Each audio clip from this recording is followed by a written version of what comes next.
तो लास्ट हमने cyber loss पढ़ लिए थे।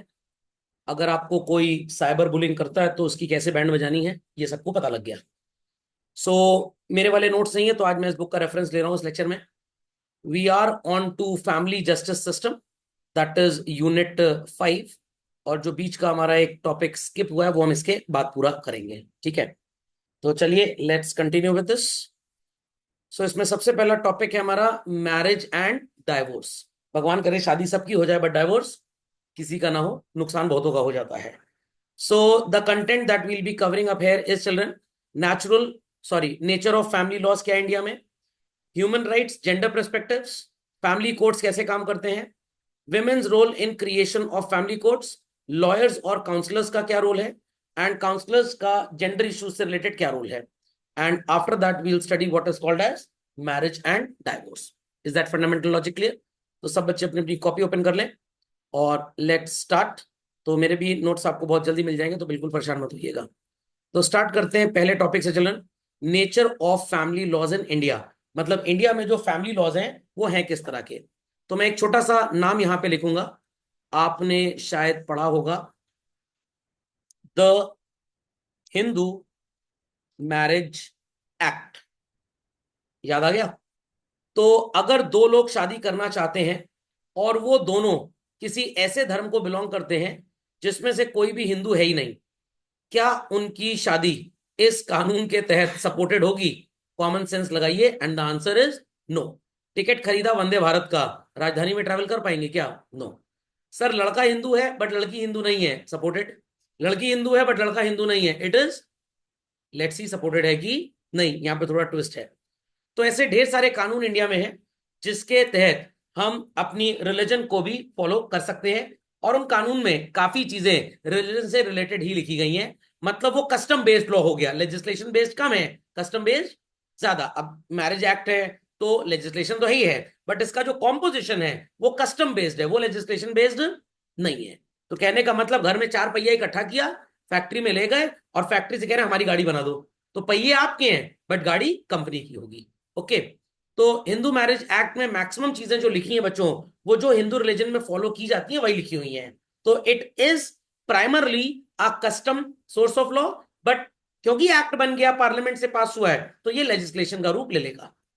सो फैमिली लॉज या मुस्लिम पर्सनल बोर्डिंग लॉ का नाम भी आपने सुना होगा। ये बेसिकली पर्सनल मैटर्स को गवर्न करते हैं। तो मान लीजिए कि लड़का लड़की दोनों हिंदू हैं और वहां पे लड़के ने अपनी वाइफ को बोला कि शादी के बाद मैं तुमको न्यूयॉर्क का एक टूर करा दूंगा, और लड़का कह रहा है शादी के बाद मेरी माली हालत ठीक नहीं है, मैं टूर नहीं करा पाऊंगा। तो क्या वाइफ इसको as a cause of divorce मान सकती है? नो। क्योंकि भाई लड़के की रिस्पॉन्सिबिलिटी वाइफ की नीड्स पूरी करने की है, कंफर्ट्स और लग्जरीज पूरी करने की नहीं है।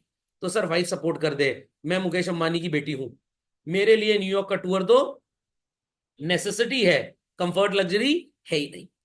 सो consist of family matters like marriage, dowry, dissolution of marriage जिसको आप डाइवोर्स भी बोल सकते हैं, then guardianship, adoption, maintenance, gift, मरने के बाद किसको जाएगा पैसा, will, inheritance and succession and children. ऐसी ढेर सारी चीजें आपको यहां पढ़ने को मिल जाएंगी। तो आप एक कॉपी में टॉपिक लिख लीजिए, nature of family laws in India, और वहां पे लिख दीजिए कंप्राइजेस ऑफ, और ये 10 पॉइंट्स झटपट कॉपी कर लें बच्चों। तो मैंने आपको बता दिया what is the meaning of marriage, ये समझ गए भाई। डाउरी का मतलब क्या होता है? जो अपने विल से, ध्यान से सुनिएगा बच्चों, दिन विल से लड़के वाले लड़की वालों को दें या लड़के वाले लड़की वालों को दे दें। मतलब सर लड़की के माँ बाप लड़के के माँ बाप को, या लड़के के माँ बाप लड़की के माँ बाप को दें, सबको डाउरी ही माना जाता है। लॉजिक समझ में आ गया? अब सर डाउरी में और गिफ्ट में डिफरेंस क्या है? अगर फ्री विल से दिया गया तो आप इसको गिफ्ट बोल सकते हैं। दहेज डाउरी थोड़ा सा ऑब्जेक्शनेबल है, तो डाउरी पे the thing is objection, but gift पे देर इज नो ऑब्जेक्शन। समझ में आ गया? तो आप एग्जैक्ट मीनिंग डाउरी का और गिफ्ट में डिफरेंस क्या होता है वो भी पढ़ेंगे चिल्ड्रन। खोपड़े में बात गई कि नहीं गई? डिसोल्यूशन ऑफ मैरिज, तो जिस चीज को लेमन लैंग्वेज में डाइवोर्स डाइवोर्स लोग बोलते हैं, कानून की भाषा में एक बड़ा शब्द है जिसे क्या बोलते हैं? Dissolution of marriage.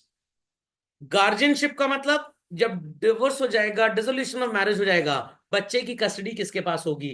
That is the case of guardianship. अगर उस बच्चे का माँ बाप नहीं है, मर चुका है, डेथ हो चुकी है, तो उस बच्चे को कौन टेकअप कर सकता है?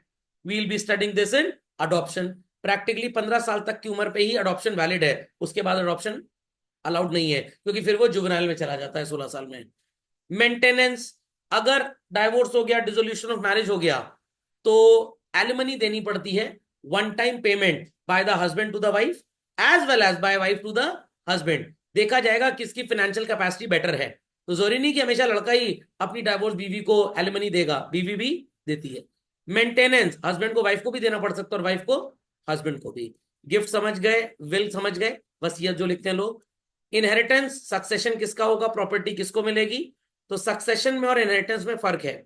अगर ग्रैंडफादर की प्रॉपर्टी है तो ये ग्रैंड चाइल्ड में जाएगी, it is known as inheritance. But generally वो फादर के पास जाती है तो it is called as succession. पढ़ेंगे आप इन सारी बातों को, लिख दिया सबने भाई? तो रिलीजन और personal laws are interlink children. Hindu, Sikh, Jain, Buddhist, इन सब के ऊपर हिंदू लॉ चलता है। बट सिख के अपने मैरिज लॉ हैं, बट स्टिल अगर कोई डिस्प्यूट हो जाए या दूसरे फैमिली मैटर्स हो जाए तो हिंदू लॉ के तहत ही केस चलेगा। समझ में आ गई बात? तो जैसे हिंदुओं में शादी होती है तो 7 फेरे लिए जाते हैं, बट सिखिज्म में अगर शादी होती है तो ये फेरे गुरु ग्रंथ साहिब के गुरुद्वारे में सिर्फ 4 होते हैं। तो सिखिज्म में ये नहीं बोला जा सकता कि भाई हमने 7 फेरे नहीं लिए, हमारी मैरिज मैरिज ही मानी जाएगी, ऐसा नहीं होता है।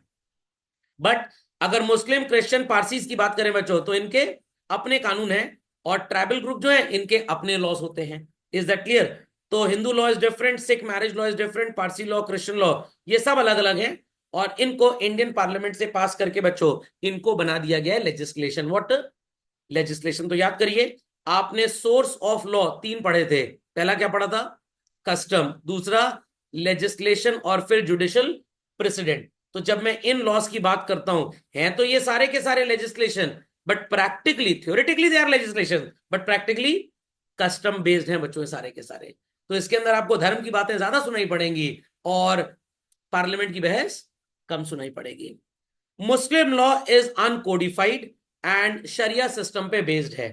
Got it clear? ये मॉरल और रिलीजियस लॉ है जो Islamic countries, Islamic religious text में जो मोहम्मद दी प्रॉफिट ने सो कॉल्ड कुरान में चीजें, आयतें लिखी हुई हैं, उसके बेसिस पे ज्यादा चलता है चिल्ड्रन। तो दे मोर और लेस फॉलो कुरान and least they follow what is called as legislation.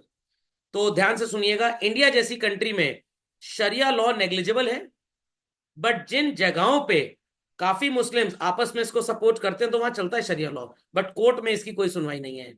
वहां पे चलता है मुस्लिम पर्सनल बोर्डिंग लॉ, वो कोडिफाइड है। तो मोहम्मद दी प्रॉफिट ने, प्रॉफिट मोहम्मद ने जो चीजें अल्लाह से सुनी वो इन्होंने किताब में लिख दी। सुनना का मतलब what he heard, what he heard, वो चीजें इन्होंने किताबों में लिख दी और उसी को कानून मान लिया गया। तो यहां पे ये एक कस्टम है as a source of law, ये लेजिस्लेशन नहीं है। बट इस्लामिक कंट्रीज में इसी को लेजिस्लेशन भी मान लिया जाता है। तो जो हम लिखते हैं कि Muslim law is uncodified based on sharia, ये सिर्फ इंडिया में है। गल्फ कंट्रीज में, इस्लामिक कंट्रीज में शरिया को ही कोडिफाइड माना गया है। वो अपनी कुरान को ही कोडिफाइड मानते हैं, वो कुरान को बुक ऑफ रिलीजन से ज्यादा बुक ऑफ लॉ भी मानते हैं। ओके, सुनाई पड़ गई बात भाई? सो इंडिया तो भाई सेकुलर स्टेट है, अलग अलग कम्युनिटीज हैं, एक दूसरे के साथ रहते हैं, सब कुछ है। तो यहाँ पे जो लॉज हैं चिल्ड्रन, वो क्रिमिनल, सिविल सब है। एंड फैमिली लॉज जो है ये बेसिकली अलग है। इसीलिए यूसीसी लाने की जरूरत पड़ रही है, यूनिफॉर्म सिविल कोड। तो जब यूनिफॉर्म सिविल कोड आ जाएगा तो मान लीजिए कि इस्लाम में बोला गया भाई 17 साल की लड़की और लड़के का विवाह लीगल है, बट मैरिज एक्ट जो इंडिया में चलता है उसके तहत लीगल नहीं है। तो यूसीसी जब आ जाएगा तो जितने रिलीजियस लॉज हैं इन सबको एक हो जाएगा। Is that clear? तब ये जो लिखा है ना नॉट यूनिफॉर्म, तो यूसीसी आने के बाद ये सारे के सारे क्या हो जाएंगे? यूनिफॉर्म हो जाएंगे। नहीं, अब देखो कम्युनिटीज क्या बोलती हैं, लेट्स सी, उसी पे तो डिस्प्यूट चल ही रहा है अभी भी। तो आर्टिकल 44 प्रोवाइड्स द गोल और aspiration for achieving a uniform civil code in family and personal matters, जो मैंने आपको बताया चल रहा है। तो अभी ये एक डायरेक्टिव है, अभी ये बना नहीं है कानून, ये जिस दिन लागू हो गया उस दिन ये जो सिविल और क्रिमिनल लॉज जैसे एक जैसे हैं पूरे देश पे, रिलीजियस लॉज भी सारे के सारे एक जैसे हो जाएंगे।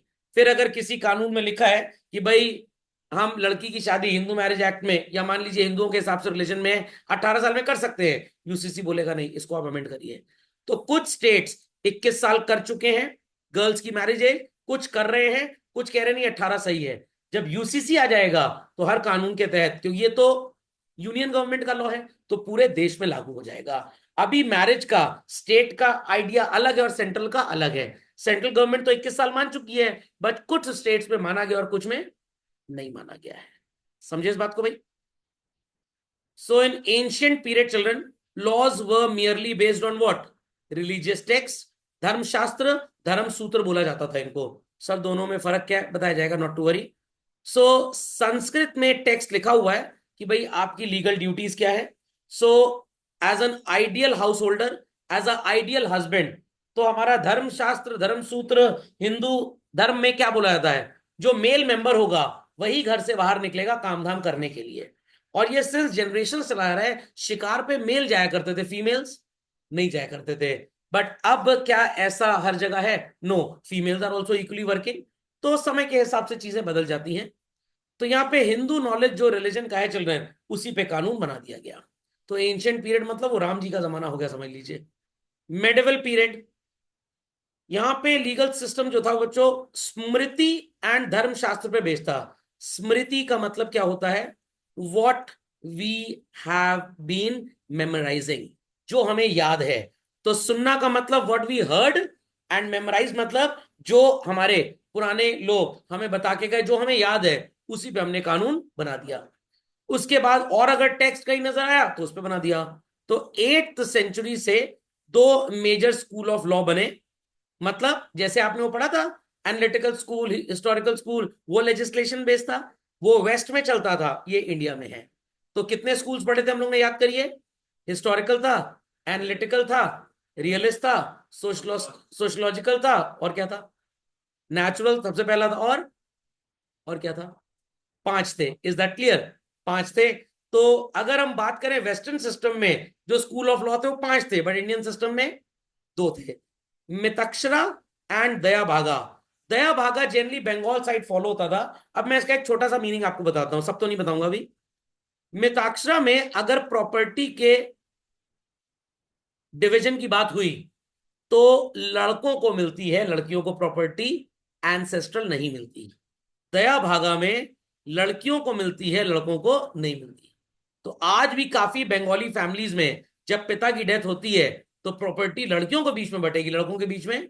बेटों को नहीं मिलेगी, बेटियों को मिलेगी। समझ में आया? तो सर ये तो बढ़िया है, कोई बंगाली लड़की किसी पंजाबी लड़के से शादी कर ले और दोनों के पिता मर जाएं, तो पंजाबी लड़के को पूरी प्रॉपर्टी, उधर से बंगाली लड़की की पूरी प्रॉपर्टी, डबल फायदा हो गया। But again Hindu marriage intercaste marriage को सपोर्ट ही नहीं करता, ये इंटरकास्ट मैरिज को सपोर्ट करता ही नहीं है, तो वो गलत हो गया। तो प्रॉपर्टी बहुत ज्यादा आपको एक्यूमुलेट करने का मौका नहीं मिल पाएगा। तो धर्म में भी कुछ ना कुछ कानून, कुछ ना कुछ पैरिटी स्टैब्लिश की गई है। सुनाई पड़ गई बात? सुनाई पड़ गई बात? तो ये तो फायदा हो गया, इंटरकास्ट मैरिज कर लो, बंगाली लड़की पंजाबी लड़का, पंजाबी लड़के का बाप मरा उसकी पूरी प्रॉपर्टी उसकी, बंगाली लड़की की मां मरी उसकी पूरी प्रॉपर्टी उसकी, तो double double property. But still in Hindu marriages since generation medieval period, उसके पहले एंशियंट पीरियड, इंटरकास्ट मैरिज को बुरा माना जाता है, अच्छा नहीं माना जाता। क्या? नहीं, बंगाल की लड़की नहीं, बंगाली फैमिली को बिलोंग करनी चाहिए। लड़की नहीं है तो फिर बीवी को मिल जाती होगी, और क्या। ओके। बट अगेन अगर हम लॉज ऑफ इनहेरिटेंस की बात करें तो ऐसा कुछ नहीं है, जिसकी भी प्रॉपर्टी होगी सारे बच्चों में बटेगी, चाहे वो अडॉप्टेड ही क्यों ना हो। अडॉप्टेड बच्चे का भी वही राइट है जो बायोलॉजिकल बच्चे का राइट है। क्लियर? तो यहां पे अब थोड़ा सा जो हमारा लेजिस्लेशन है वो हमारे रिलीजन से ऊपर उठ गया है। Is that clear? रिलीजन ये मानता था कि भाई प्रॉपर्टी लड़कों को दो, क्योंकि लड़के ही कंटिन्यू करेंगे फैमिली, लड़की तो दूसरे देश दूसरे घर, हाँ आजकल दूसरे देश भी चले जाते हैं लोग, चली जाएगी। ठीक। मुस्लिम लॉ में शरीयत सिस्टम चलता था, कुरान बेस्ड है।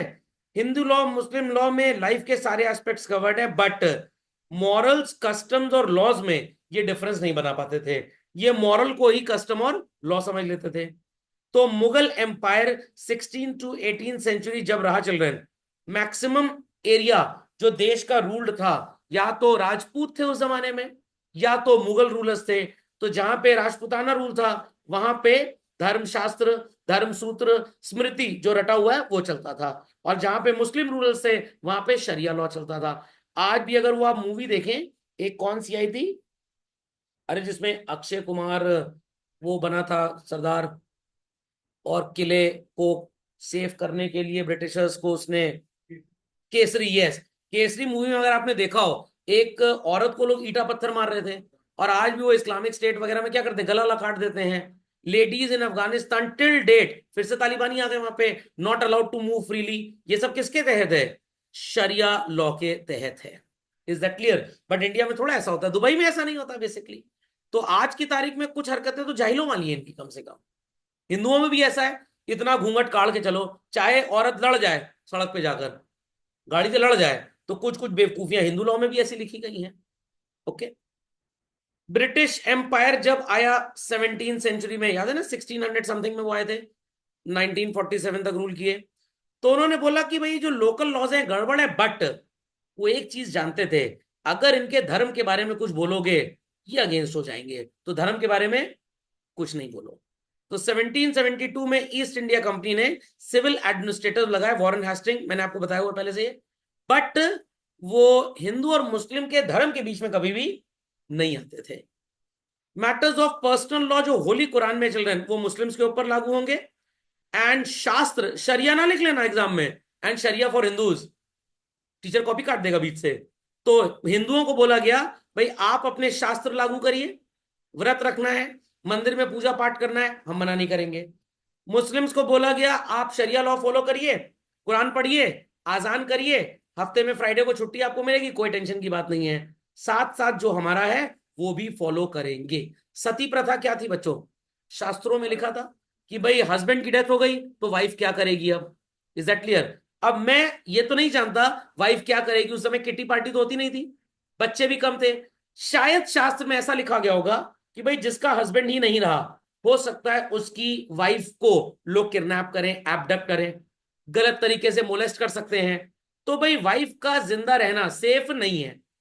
अब साथ ही साथ में एक चीज और जोड़ रहा हूं, शास्त्र जब बने थे ना बच्चों, तो किसी का husband generally most of the cases में 40 45 25 35 साल की उम्र मरता नहीं था, लोगों की एज बहुत ज्यादा होती थी। और जनरली जो वाइफ्स होती थी वो भी ज्यादा एज हो जाती थी। तो मान लीजिए हस्बैंड मरा 80 साल में, वाइफ की एज भी 72 के आसपास हो चुकी है, ये भी काफी इल है और बीमार है। तो अब ये सती प्रथा तो दिखाया जाता था कि भाई चिता जल रही है और सती बनने के लिए उसके ऊपर बैठ गई। मेरे को नहीं लगता कि कभी शास्त्रों में ऐसा लिखा गया होगा, इतना जाहिल तो कोई नहीं रहा होगा। शायद ये होता होगा कि भाई इनको कोई ऐसी मेडिसिन दे दें जिस वजह से इनका जीवन भी कम हो जाए, या ये माना जाता होगा कि हस्बैंड अगर 80 साल की उम्र में मर गया, क्योंकि उस समय तो लोग बहुत जिया करते थे, नहीं वॉर्स होती थी, तो हस्बैंड अगर मर गया मान लीजिए, इज दैट क्लियर? हाँ, तो एक बात चलिए गर्भ जी से मेरे को आइडिया मिल गया, वॉर होती थी, किसी का हस्बैंड 60 साल का मर गया, हो सकता है वाइफ को उस समय हार्ट अटैक आ गया, तो लोगों ने एक सिस्टम समझ लिया कि हस्बैंड मरेगा तो वाइफ भी मरेगी, और ये पुनर्जन्म में बिलीव करते थे, और ये मानते थे कि एक साथ मरेंगे तो अगले जन्म में एक साथ पैदा होंगे। आज क्या है, बस जी लिए इस जन्म में, अगले जन्म में हम वाइफ बनेंगे तुम हस्बैंड बन जाना, हम घर का काम कर लेंगे, हम बाहर नहीं जाएंगे, हमारा कॉम्प्लेक्शन डार्क हो जाता है। Is that understood? तो बहुत थॉट प्रोसेस होंगे। ओरिजिनल क्या था शास्त्र में किसी को नहीं मालूम। तो राजा राम मोहन रॉय ने बोला भाई शास्त्र में सती प्रथा है, बट ये गलत है, क्योंकि काफी जगह ऐसा देखा गया कि हस्बैंड की age is 52, wife is many times of 38 years और इवन 45 ईयर्स, और हुष्ट पुष्ट है, बच्चे हैं, भाई परिवार चलाएगी अपना, क्यों मार रहे हैं आप उसको। तो मेरे को तो यही लगता है कि शास्त्रों में ऐसा होगा कि लोग उस समय बहुत जीते थे, हस्बैंड मरा तो हो सकता है wife by default heart attack आ गया, या वाइफ अब जी के करेगी क्या, उसके ऊपर और कोई जिम्मेदारी है ही नहीं, या ऐसा कुछ परिवारों में हुआ होगा कि जहां बच्चे वगैरह है ही नहीं, तो वाइफ क्या करेगी, तो लोग उसको मोलेस्ट ना करें, लोग उस पर गंदी नजर ना डालें, तो भैया तुम भी एक मेडिसिन वगैरह कोई होम्योपैथी की ले लो, पॉइजन टाइप की, और तुम भी निपट जाओ। शायद ऐसा होगा, not sure on that. Okay. But उस लोगों को, उन चीजों को हमने क्या बना दिया, सती प्रथा बना दिया। तो मेडिवल एज का ये प्रॉब्लम मेरे को लगता है। मैं ये नहीं मानता कि शास्त्रों में ऐसा लिखा होगा कि हस्बैंड मरा तो भाई चलो तुम भी निपट लो, कहा निपट लो, हस्बैंड का पैसा खर्च करना है मेरे को, समझ में आ गया? हाँ गर्ग जी क्या कहते हैं आप? उनकी चॉइस होनी चाहिए ना कि उनको डेथ चाहिए। हाँ डेथ चाहिए, तो ये चीज मर्सी अपील आ गई ना कानून में अब, कि अगर आप बहुत बीमार हैं, आपको लग रहा है कि आपकी जो सेहत है वो सही नहीं होगी, तो आप कोर्ट में मर्सी अपील फाइल करिए। अगर कोर्ट कहता हाँ ठीक है, तो फिर दवाइयां दी जाती हैं। इंडिया में ऐसा नहीं होता, विदेशों में ऐसा होता है। तो ये फर्स्ट टाइम था जब ये लोग ने जिम में इन्वॉल्व क्या? ब्रिटिशर्स तो जब इंडिया है तभी तो इन्वॉल्व हुए ना, उसके पहले क्या इन्वॉल्व हुए? हुए। हाँ उनके यहाँ तो लॉ ही चलता था, उनके यहाँ कोई क्रिश्चियनिटी में ऐसा कोई लॉ नहीं है। यहाँ पे राजा जब वो आए तो इन्होंने बोला कि भाई इनके बीच में दखल अंदाजी ना दो, हम इनको कास्ट के बेसिस पे ऊपर नीचे करेंगे, एजुकेशन सिस्टम के बेसिस बोलेंगे आपका बकवास है हमारा अच्छा है, बट एल्स इनको इनके काम पे छोड़ दो। ओके। सो ब्रिटिशर्स को पर्सनल लॉस के बारे में नॉलेज क्यों नहीं थी? क्योंकि उनके देश में ऐसा कुछ था ही नहीं। तो आपको एमसीक्यू पूछ सकते हैं, when Britishers came to India it is stated that they had no personal knowledge due to which of the following. तो आप चार ऑप्शन वहां पे मिलेंगे, because their country was full of legislation, they had no personal laws, option C both A and B. तो समझना बहुत जरूरी है चीजों को। तो इन दिस केस हिंदुओं को बोला गया शास्त्र फॉलो कर लो, और मुस्लिम्स को बोला गया कुरान फॉलो कर लो। Got it clear? तो हिंदू पंडित्स अपॉइंट किए ब्रिटिशर्स ने, और मुस्लिम जुरिस्ट को अपॉइंट किया कोर्ट्स में, कि भाई एंग्लो हिंदू और एंग्लो इस्लामिक पर्सनल लॉज यहां बनने हैं।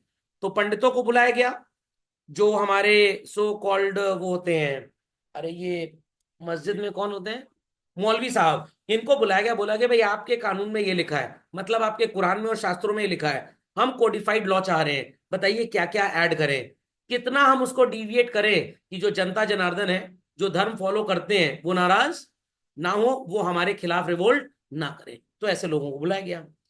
तो 1864 में system of court Hindu pandits and Muslim jurist was abolished, क्योंकि इनके आपस के इंटरप्रिटेशंस डिसिमिलर थे, और पर्सनल लॉ को फिर इंटरप्रेट करने के लिए कोर्ट के जजेस को बोला भैया केस टू केस देख लेना। शायद उस समय ही यूनिफॉर्म सिविल कोड की बात हो रही थी, बट वो आज तक बन नहीं पाया इंडिया में। सर दूसरे देशों में ऐसी प्रॉब्लम क्यों नहीं आती है? इसलिए नहीं आती कि उनके यहाँ इतना वाइड रिलीजन सिस्टम डाइवर्सिफिकेशन है ही नहीं। ये सारा बेड़ा गर्क हिंदुस्तान में है। आओ आओ सब आ जाओ, सब आ जाओ। ओके। सो ब्रिटिश रूल में दोनों Anglo Hindu and Anglo Islamic personal laws में रिफॉर्म्स हुए, लॉ कमीशंस बैठे, केस लॉ, तो केस टू केस ये देखा गया कि क्या सही है और क्या गलत। What happened post independence? Efforts बनाए जा रहे थे, आज तक नहीं बन पाए बच्चों, और यही हमारा आर्टिकल 44 जो ऊपर पढ़ा था हमने, यूनिफॉर्म सिविल कोड बनाया जाए पर्सनल लॉस के लिए। तो कहने वाली बात यह है, कुछ सिविल लॉज होंगे, कुछ क्रिमिनल लॉज होंगे, और बाकी सब किसके अंतर्गत आ जाएगा? यूसीसी। तो आर्टिकल्स आर देयर, और उसके अंडर में तीन सिविल लॉज, क्रिमिनल लॉज, और पर्सनल वाले के लिए यूसीसी हो जाएगा।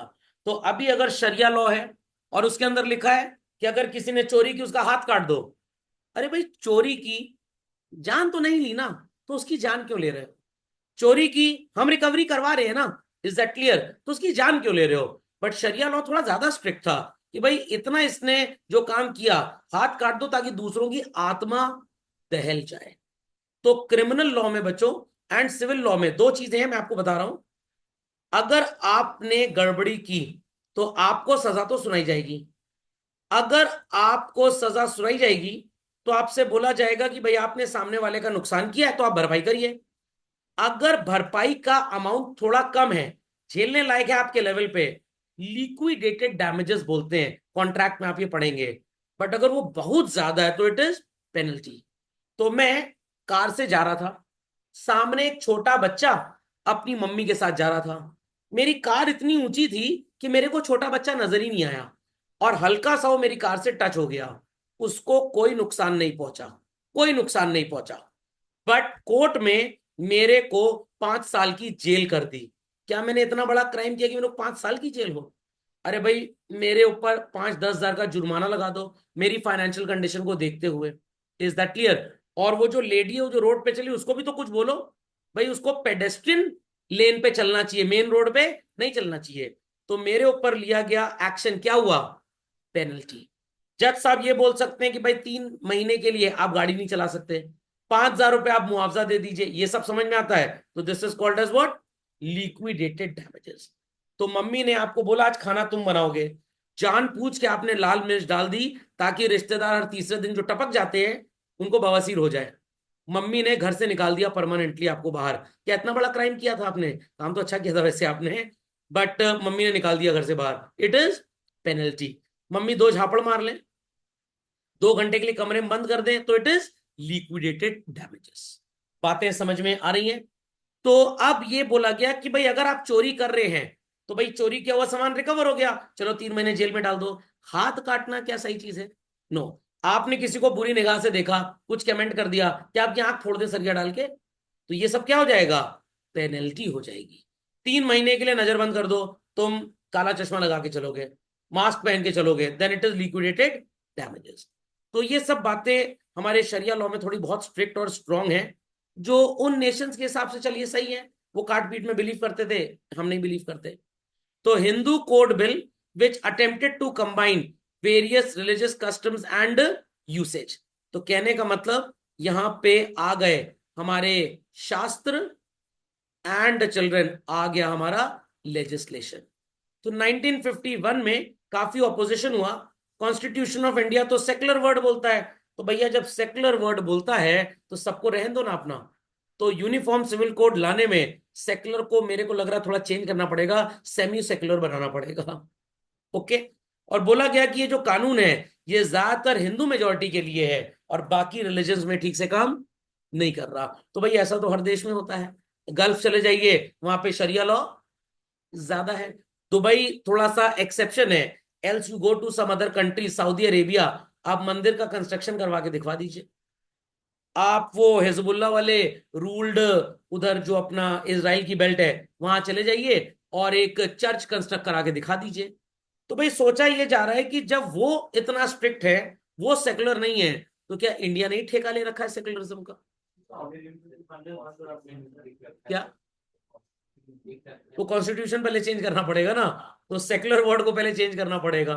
जैसे वन नेशन वन इलेक्शन होने वाला है, ठीक है, तो पहले कॉन्स्टिट्यूशन चेंज करना पड़ेगा। बाई कैमरल यूनिकैमरल रहेगा, बट वहां पे ये बताना पड़ेगा कि भाई इलेक्शन एक होने से फायदा क्या है। एक तो खर्चा बचेगा, दूसरी चीज जो पार्टियों की नौटंकी, हम सपोर्ट खींच लेंगे, जाओ खींच लो, अब इलेक्शन नहीं होगा तुम्हारा, तुम्हारे यहाँ प्रेसिडेंट रूल लगेगा।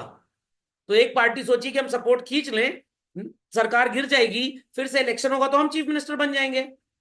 कुछ नहीं बनोगे तुम, क्योंकि अब लगेगा प्रेसिडेंट रूल। जब अगला इलेक्शन होगा एक साथ, तब सबका होगा। तो अगला सेंट्रल गवर्नमेंट का इलेक्शन 2029 में है। मान लीजिए 5 स्टेट्स का और भी है, तो बाकी के जो 24-25 स्टेट्स हैं उनसे बोला जाएगा लाख आपका इलेक्शन पिछले साल हुआ हो, इस साल फिर से करके सबको पहले मल्टीप्लाइड बाय 0 कर दिया, अब फिर से रीस्टार्ट हो जाएगा। Is that understood? सो 1955-56 ने कोडिफाइड 4 डिफरेंट लेजिस्लेशन फैमिली और पर्सनल लॉ पे बने हिंदू कम्युनिटी के लिए। पहला बना हिंदू मैरिज एक्ट, शादी ब्याह से रिलेटेड कानून। प्रॉपर्टी कौन लेगा, हिंदू सक्सेशन एक्ट। अगर बच्चे के गार्जियन मर चुके हैं तो कौन इसका गार्जियन बनेगा, Hindu minority and guardianship act. अब Hindu minority and guardianship act में सिख, बुद्धिस्ट, ये सारे रिलीजन्स भी आ गए। अडॉप्शन कैसे होगा और मेंटेनेंस कैसे होगा उस बच्चे का या वाइफ का, तो that was written in Hindu adoption and maintenance act. तो यहां पे बच्चों कहीं ना कहीं लिया जा रहा है कस्टम्स का ही सहारा। समझ गए इस बात को भाई? पक्का? कोई बात किसी को समझ में ना आई हो तो पूछ ले। तो क्रिश्चियन, पारसी, सिख, इन सब के भी अपने कोडिफाइड लॉ थे। मुस्लिम्स आज भी शरिया पे चलते हैं, बट अपनी कम्युनिटी के अंदर, अपनी कम्युनिटी के अंदर। और शरिया लॉ में साफ साफ लिखा हुआ है कि कोई भी मुस्लिम नॉन मुस्लिम लड़की से शादी नहीं कर सकता। Is that clear? तो इंटरकास्ट मैरिजेस यहां पे भी सपोर्टेड नहीं है। तो ये भी अपनी ट्रेडिशनल कम्युनिटीज और प्रैक्टिसेस को कस्टमरी तरीके से चलाते हैं। तो कॉन्स्टिट्यूशन का आर्टिकल 44 बोलता है कि भाई एक यूनिफॉर्म सिविल कोड ले आए, तो जितना ये Hindu marriage act, succession act, ये सब कुछ नहीं हो, क्या बनेगा? Secular marriage act, secular succession act, secular minority and guardianship act, secular adoption and maintenance act. ना हिंदू ना मुस्लिम, कुछ नहीं, सबके लिए सेम। तो अब सबके धर्म गुरुओं को बैठाना पड़ेगा, एक साथ इकट्ठा करना पड़ेगा। अब यहाँ कुंभ मेले में तो सारे हिंदू मंडलेश्वर एक साथ हो नहीं पाते हैं, वो उस पर नौटंकी करने लग जाते हैं, मेरे को पहले शाही स्नान करना है, मेरे को बाद में करना है, इसलिए मैं घर में स्नान कर लेता हूँ। अपना झगड़ा समझ लो। समझ में आ गया? तो हिंदू रिलीजन में इतना डाइवर्सिफिकेशन है कि समस्या थोड़ी से आता है। समझ गए भाई सारी बातें? तो nature of family laws in India understood, चारों तरीके से कैसे काम कर रहा है ये भी सबको समझ में आ गया। चलिए, तो nature of family laws in India होता है समाप्त।